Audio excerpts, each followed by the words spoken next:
Saya punya pasien, saya mau cerita dulu. Pasien saya ini kebenaran kepala pas pampres, bukan periode yang sekarang. Saya cerita, saya nggak sebut-sebutin nama. Kepala pas pampres beberapa periode yang lalu. Datang ke saya, dok, saya ini sakit darah tinggi dok. Tensi saya normal sekarang, tapi saya harus minum obat seumur hidup dok. Obatnya kaptopril. Saya bosan minum obat ini.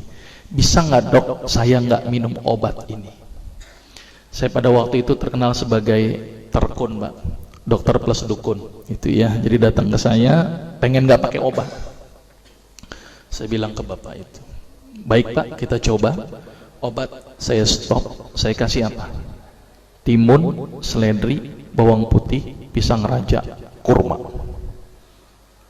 Pulang pak, kontrol lagi minggu depan. Apa yang terjadi setelah minggu depan? Tensinya tambah naik pak. Dokter gimana sih dok? Bukannya stabil kok malah naik. Kenapa ini dok? Wah, saya ngeliat tampangnya udah serem banget itu kan.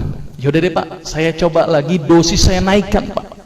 Timun dinaikkan, bawang putih dinaikkan, pisang raja dinaikkan, kurma dinaikkan. Orang bilang belenger nih orang gitu ya. Kontrol lagi pak minggu depan. Apa yang terjadi pak? Setelah minggu depan tensi tidak turun-turun. Saya pada waktu itu sempat hopeless. Aduh, harus gimana lagi? Dan bapak itu bilang ke saya, ini real pengalaman saya ketika praktek, dan real saya menggunakan terapi ini adalah pasien pertama saya. Saya pada waktu bilang ke bapak itu begini, tapi sebelum bapak itu bilang ke saya, dok ini udah nggak berhasil dok, apakah saya harus kembali ke kaptopril lagi? Tapi sama aja dong, percuma kalau saya harus kembali ke kaptopril lagi.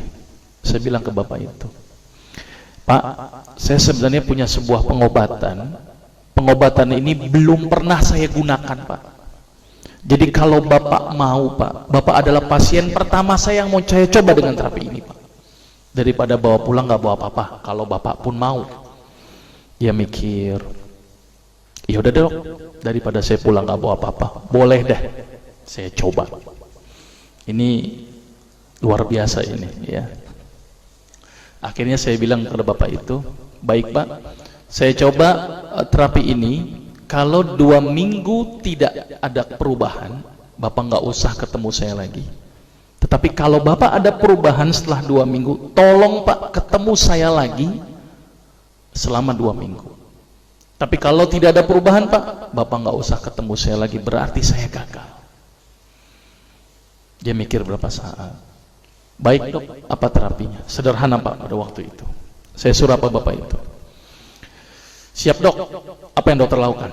Saya bilang ke bapak itu, pak, tolong bapak senyum sehari 20 kali pak. Dan setiap kali senyum selama 20 detik. Gila nih kali dokter ya. Bukan dikasih obat malah dikali senyum gitu ya. Sudah pak, jalankan saja. Kalau tidak sembuh nggak usah ketemu saya lagi. Tapi kalau sembuh tolong 2 minggu ketemu saya lagi. Dia mikir, baik dok, tapi bagaimana kalau saya tidak bisa senyum? Ya udah pak, ngelihat kaca senyum sendiri. Saya suruh begitu.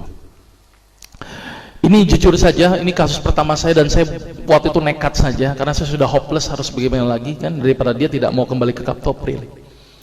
Akhirnya di luar perkiraan saya pak. Ternyata bapak yang kepala pas pampres itu datang ke saya lagi pada waktu 2 minggu kemudian sambil senyum-senyum. Berarti kesimpulannya pak, sembuh pak. Kenapa kok bisa sembuh? Ini yang pertanyaan cukup mendasar. Kenapa kok senyum bisa sembuh? Sampai-sampai itu ajudannya bingung sama saya. Dokter, itu bapak diapain dok? Biasanya kalau upacara marah-marah, sekarang senyum-senyum.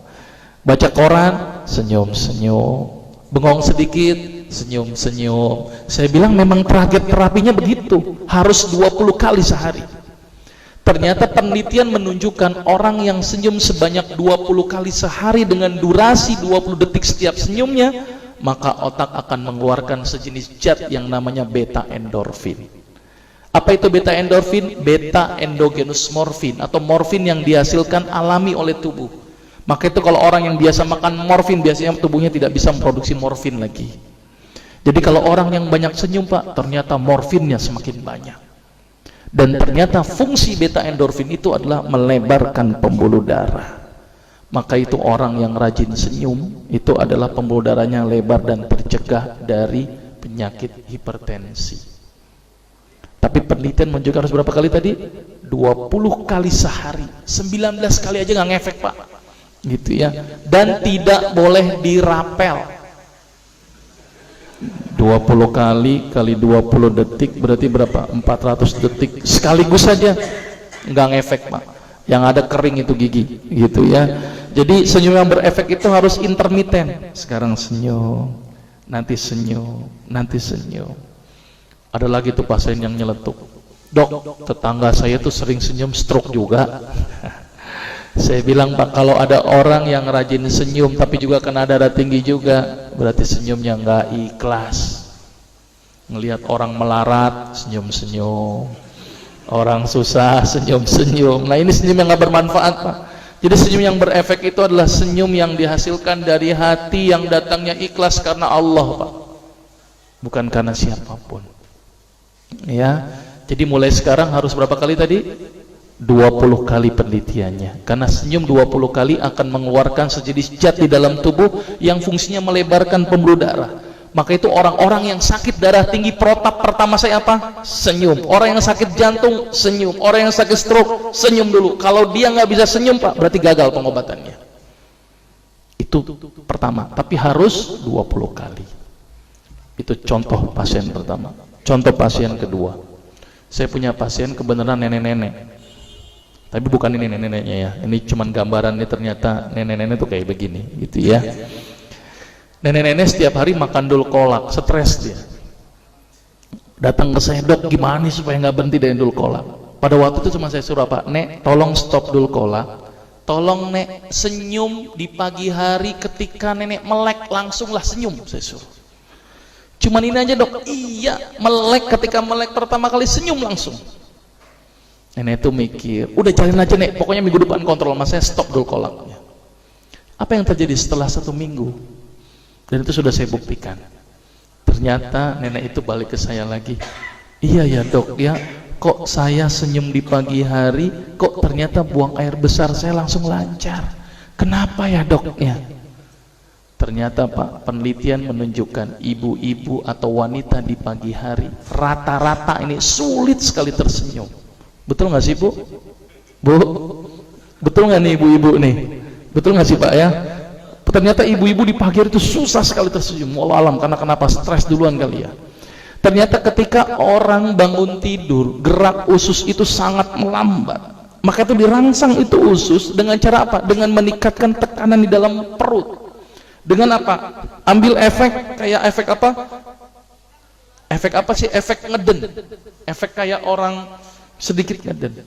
Ketika kita senyum, apa yang terjadi? Akan bikin kontraksi ini ngeden. Coba kalau Bapak senyum, ketawa dikit deh. Kan agak bikin ngeden sedikit Pak.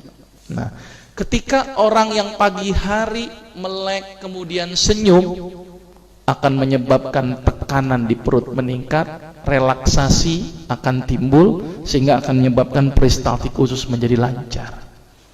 Maka itu orang yang senyum di pagi hari akan memperlancar buang air besar. Dan ciri-ciri orang yang banyak senyum Pak, mohon maaf, biasanya banyak kentutnya Pak. Kenapa Pak? Karena peristaltiknya aktif. Kenapa beri aktif? Karena memang dia memacu. Maka itu kalau sekarang nanti ini ada yang senyum gitu ya, ternyata ada buang gas gitu ya, itu berarti sehat, alhamdulillah ya.